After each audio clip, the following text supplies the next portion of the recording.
Okay. Okay, this is the pre-trip inspection. I'm going to do it pretty much the way that I would do it for the examiners, with the exception that I'm going to tell you how many items I'm looking for in each sort of grouping. We've sort of made groupings to make this easier. So I'll tell you how many items in the grouping, and you won't have to do that for the examiner. All right.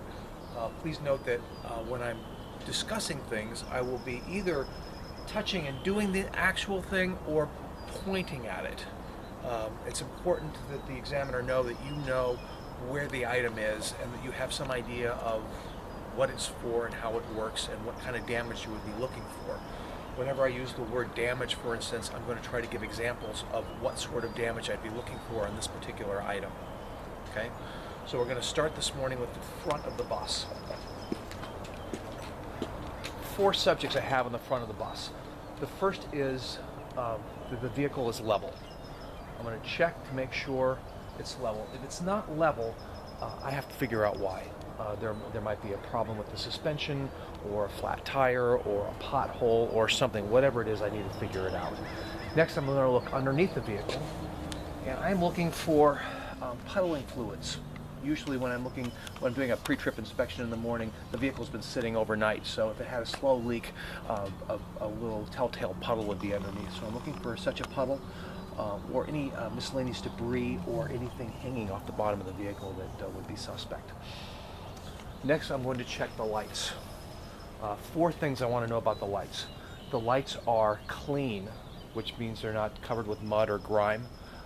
They are undamaged, and by damage I mean not cracked or broken. They are securely attached to the vehicle, and I will actually walk up and touch them to make sure they're not loose or ready to fall off.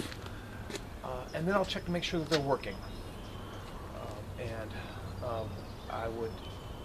But in order to do that, I would get in the vehicle. I would have someone else stand outside and tell me that all the lights were working as I turn them off and on. And the specific lights we're looking for in the front of the vehicle are headlights, the bright version of the headlights, which are the high beams, the left turn signal, the right turn signal, the emergency flashers, and the clearance marker lights along the top there. We'll check them all. Then I would go to the windshield wipers. Pull them up. I'm going to check the arms to make sure they're not bent or coming loose or broken in any way. And then I'm going to check the blades. I want to make sure the blades are nice and spongy rubber. They are not cracked. They are not fraying. They are not separating at all.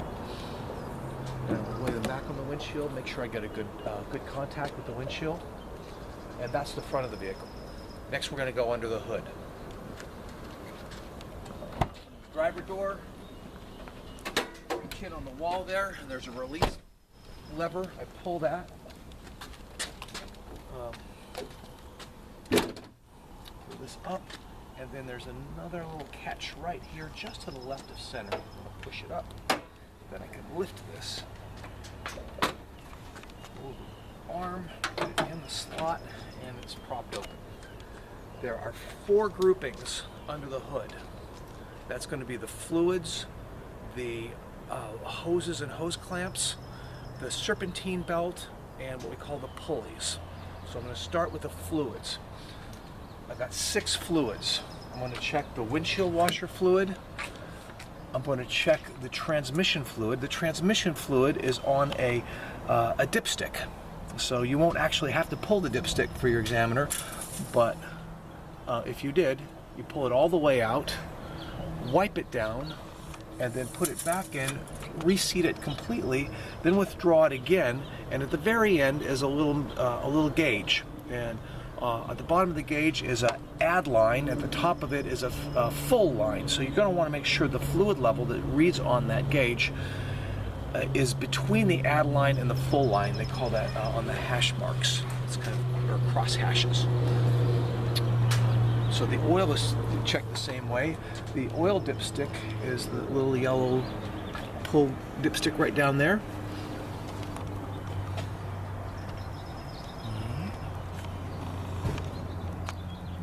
After the motor oil, we're going to check the power steering fluid. That's this little tank right here.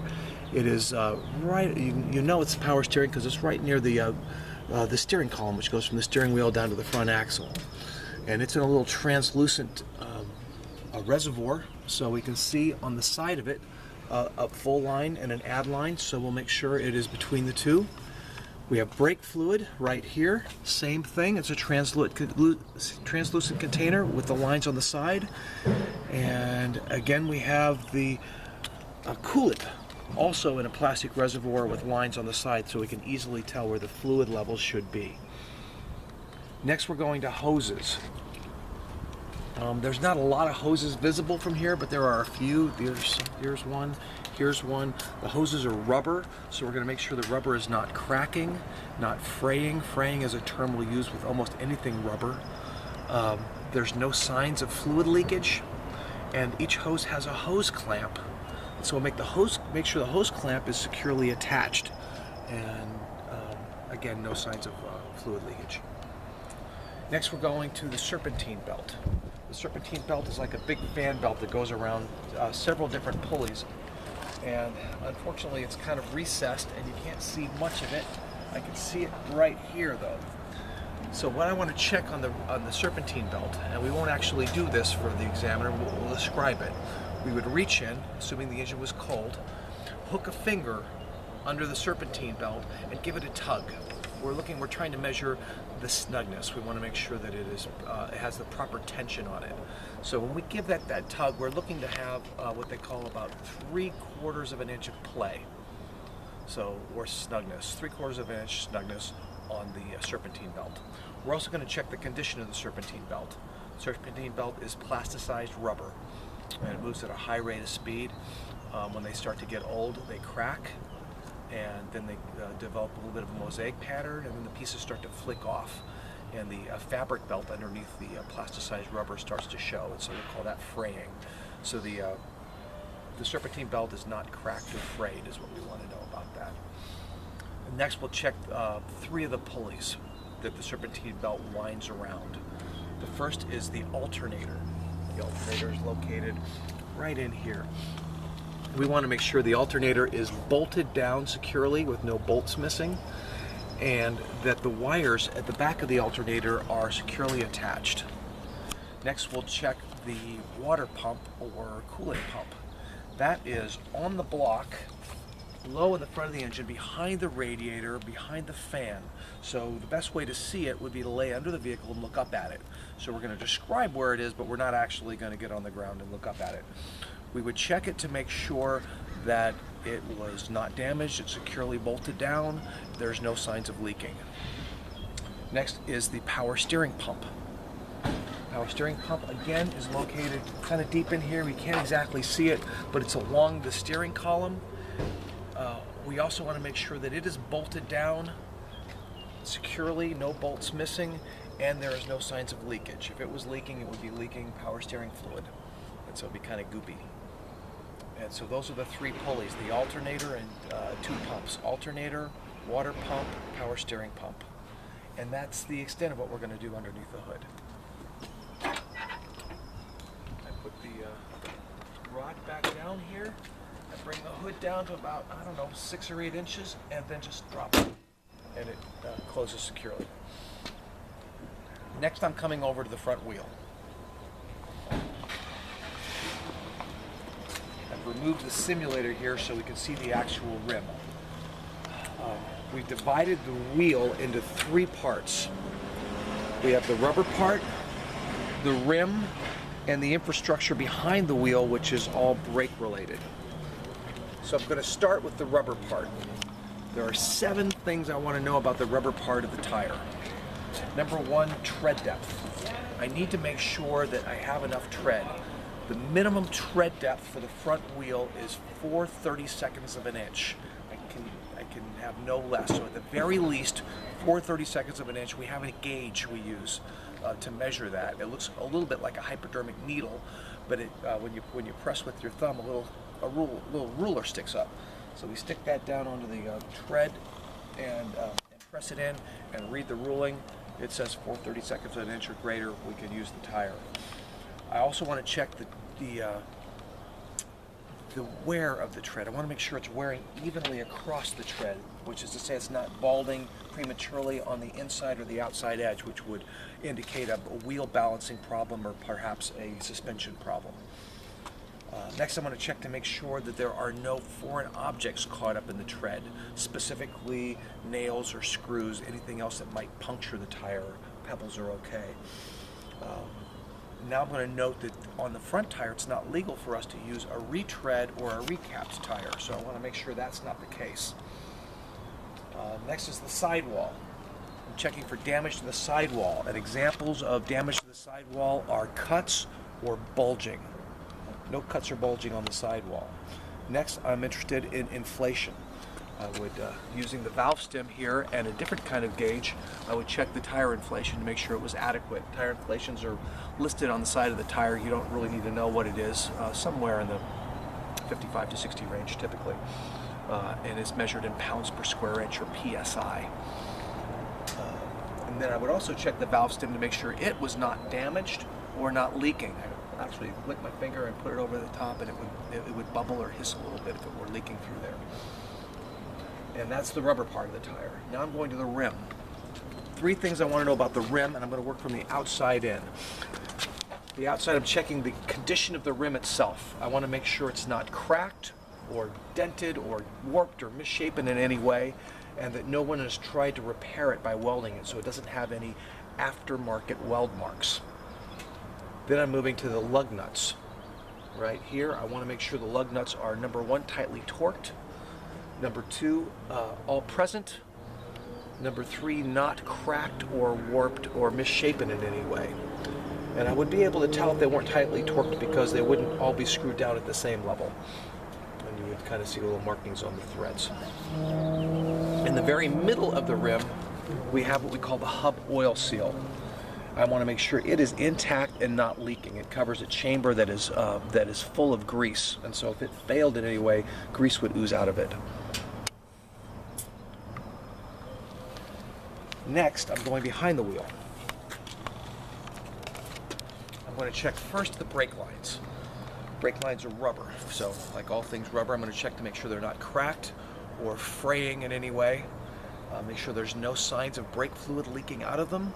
And I'm going to make sure they're securely attached with all screws or bolts in place. Then I'm going to the brake pads. The pads are on a little caliper that clamps down onto the rotor. The brake pads, I need to make sure I have at least 25% of the pad remaining. Then I'll check the rotor. I want to make sure the rotor is not cracked or warped in any way, and that there's no grease on the rotor or on the brake pads. The rotor's like a big shiny disc that goes around the inside of the wheel. You can see it right here through the holes in the rim is the best way to have a look at it. Okay, that's the wheel. Now we have the front of the vehicle underside items. There's three groupings. The first is called the coil spring. The coil spring is a big, tall, coiled spring, aptly named, right there behind the tire. I want to make sure the coil spring is not cracked, not broken, not warped or misshapen in any way. I want to make sure that the spring mounts, the little bolts and brackets on the top and bottom are in place, securely attached, no bolts missing. Right next to the leaf spring, just tucked in behind it, is the shock absorber. I want to make sure the shock absorber is fully extended, that it is bolted in securely with no bolts missing, and that it has no signs of leaking fluid. It's hydraulic, so if it failed, you might very well have fluid seeping out of it. The last grouping under the front is the steering linkage. This is the apparatus that hooks up the steering wheel and the steering column to the wheel, so that when you steer the steering wheel, the actual wheels actually turn as well. So it's made up of a bunch of tie rods and control arms and a couple of ball and socket joints. I want to make sure all of those items, tie rods, ball and socket joints, control arms, are not broken, not bent. They seem to be connected securely, no bolts missing, No cotter pins missing. And that concludes the underside of the front. Next, I'm going to do the side. We're working our way around the bus, so I'm going to do the passenger side of the bus. There's two items. The first is this mirror. I just need to make sure at this point that it's securely attached to the vehicle. Then we have our passenger doors. I want to make sure they are securely attached everywhere, no bolts missing. They are working properly. I would get in and open and close them with the button. These are electric doors. And I want to check the weather stripping. The weather stripping is rubber, so I'm going to make sure that it is securely attached, it is not cracked, not fraying, not separating or pulling away in any way. Now I'm headed back to the back tire, or the back wheel I should say. I'm going to check this wheel the very same way I checked the front wheel, with some significant differences. And here are the differences. Number one, these are dually tires in the back. There's an inside and an outside tire. So I'm going to make sure I check both of them for everything. And I'm going to check in between them to make sure there's no debris caught up and that the tires are not in contact with each other. I'm also going to check the tread depth. It's a little different in the back. Doesn't have to be as deep as the front. The minimum for the back tire is only 2 32nds of an inch. So minimum 2 32nds of an inch tread depth on the back tire. The back tires can be retreads or recaps, so that would be okay if we were seeing something like that. Next I go back to the brakes. The brake lines are the same as the front. I would check them the same way. But the rest of the brake apparatus is different. In the back we have brake shoes and brake drums. And on the shoes are brake linings. The brake lining is the actual brake pad. So I'm going to make sure the brake lining is at least 25% of the lining. I'm going to make sure the brake drum is not cracked or bent or damaged in any other way. I'm going to make sure there's no grease on the brake drum or on the brake linings. From there, I'm going to go to the splash guard. 3 things I want to know about the splash guard. The splash guard is securely attached to the vehicle. It's done so with bolts. I want to make sure there's no bolts missing. I want to make sure the splash guard is undamaged. It's rubber, so it's not fraying, it's not cracked, it's not broken in any way. And I want to make sure that it's not in contact with the tire. And that is the extent of the back wheel. From here, I would go underneath the vehicle to check several groupings under there. I can't remember the number offhand. I think it's 7. We're going to start with what we call the axle seals. The axle seals are little rubber donuts in the back of the wheel on each side. They seal that same chamber that the hub oil seal keeps grease in from the front. The axle seal keeps the grease in from the back. Those are intact and not leaking. We're going to check the leaf springs. The leaf springs are basically flat stacked bars that are shackled together. We want to make sure that the actual springs are all present and that they are undamaged, which is to say they are not broken or cracked, and that they're also stacked properly and not askew. And we'll check the actual shackles, which are called U-bolts. The U-bolts are in place, they're not broken, they're not misshapen, all bolts are in place. And we're going to note specifically, and remember this verbiage, that if 25% or more leaf springs are broken or missing, we're going to take the vehicle out of service. Next, I'm going to check the frame. The frame of the vehicle, I want to make sure the frame is not bent, not separated, not rusted through. No one has drilled holes in it. I'm going to check the gas tank to make sure it's bolted up properly, not damaged, no signs of gas leaking. I'm going to check the drive shaft.